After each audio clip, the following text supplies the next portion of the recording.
Assalamu alaikum wa rahmatullahi wa barakatuh. Bonjour et merci si vous nous rejoignez sur notre édition de 15h sur Télé Djibouti. Le Premier ministre Abdelkader Kamel Mohamed a présidé en fin de matinée la réunion du comité de pilotage de la lutte contre le Covid-19. Cette rencontre restreinte du comité de pilotage de lutte contre le Covid-19 était consacrée à la mise en place d'une campagne de dépistage de masse qui a pour objectif d'induire un total de 5000 tests par jour. Tests qui auront lieu dans les centres santé, les CDC et les hôpitaux. Cette réunion a vu la participation du ministre de la Communication, Radouane Abdoulaye Badone, du ministre des Affaires musulmanes et des biens, Waqf Moumin Hassan Barre, du ministre du Travail, Isman Ibrahim, et enfin le ministre des Affaires sociales, Mouna Ousmane. À l'issue de cette réunion, il nous a accordé une interview sur le point tenu et aboutissant de cette nouvelle campagne de dépistage massif. Écoutons le Premier ministre. Un dépistage massif aura lieu dans la ville de Djibouti et notamment dans les centres de santé. Là où il n'existe pas de centre de santé, les prélèvements auront lieu dans les CDC. J'exhorte tous les Djiboutiennes et les Djiboutiens à s'y rendre, à se faire dépister, et notamment les personnes âgées. Le Covid-19, c'est une maladie grave. Aujourd'hui, nous sommes à 7 décès. Et on dirait que le décès augmente de jour en jour. Et donc, c'est très grave. Il faut que chacun d'entre nous se fasse dépister. Des personnes testées positives n'ont pas répondu au personnel soignant pour y être traités. Et ça, c'est encore plus grave. Les personnes testées positives doivent s'y rendre très rapidement dans les centres de traitement et contacter le personnel soignant du ministère de la Santé. Ces personnes testées positives sont en danger permanent pour la population s'ils ne sont pas traités à temps, parce qu'ils mettent en danger délibéré la vie d'autrui. Et c'est puni par le code pénal. Dans le cas contraire, ces personnes testées positives, s'ils ne répondent pas rapidement au personnel de la santé, seront poursuivis devant les tribunaux. Soyez prudents. Respectez les gestes barrières. Merci. Dans l'actualité nationale encore, le Premier ministre Abdelkader Kamel Mohamed a reçu hier, en visite de courtoisie, une délégation de l'armée italienne stationnée à Djibouti. Cette entrevue s'est déroulée au salon d'honneur de la primature. Au cours des discussions, les deux hommes ont notamment évoqué la coopération bilatérale et la relation d'amitié de longue date qui lie les deux pays.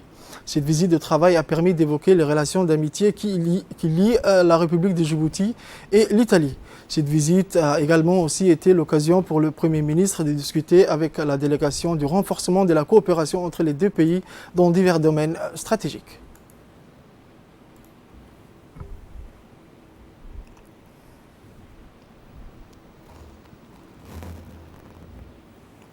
Clôturant sa mission d'information et de contrôle parlementaire, la commission d'accompagnement et de suivi de la lutte contre le Covid-19 a eu ce lundi 18 mai des entretiens avec le ministre du Commerce, avec le ministre de l'Intérieur.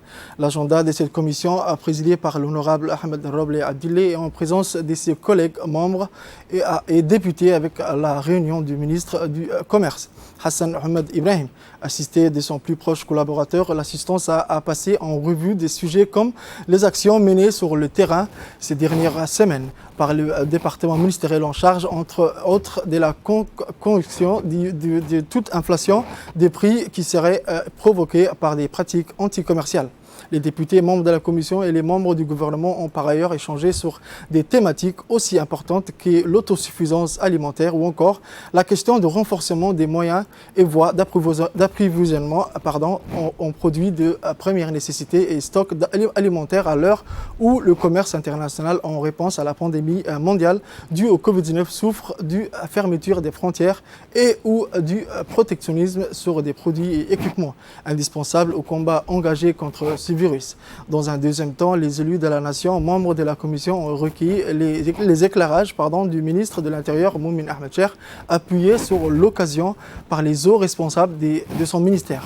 Les différents axes abordés portaient sur les interventions et activités effectuées par le ministère de l'Intérieur dans le cadre de la prévention puis de la lutte contre de la conjoncture épidémiologique frappant notre pays. À ce titre, l'auditoire a discuté des enjeux et défis posés par le confinement ainsi que par le déconfinement subséquent. Les distributions de vivres, les plans d'urgence nationale, notamment le plan Orsec, et c'est pendant à mettre en œuvre lors des catastrophes naturelles comme les dernières pluies ou l'irruption des aléas de santé publique tels que la pandémie affectant actuellement la planète, etc.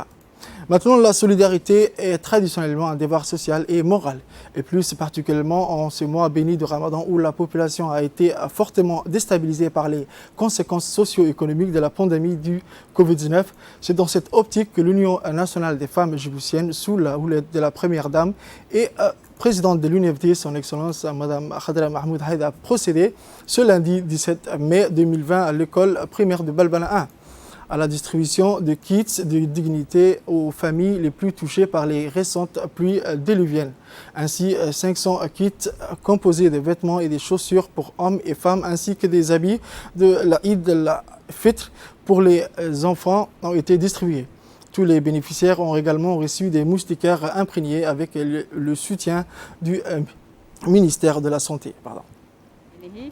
Dans le cadre de la lutte contre le Covid-19, toujours chez les jeunes, la collectif des associations de la région d'Arta, sous-préfecture d'Ouda Demerjog, organise une action sociale communautaire pour prévenir la lutte contre le Covid-19 avec le financement du programme Associate PMF et programme Microfinance et le Fonds de l'environnement mondial. La collective des associations de la région d'Arta, sous-préfecture d'Ouda Demerjog, a organisé une cérémonie de réception des matériels de protection contre le virus du Covid-19 par des programmes associés PMF et programme Microfinance et le Fonds de l'environnement mondial.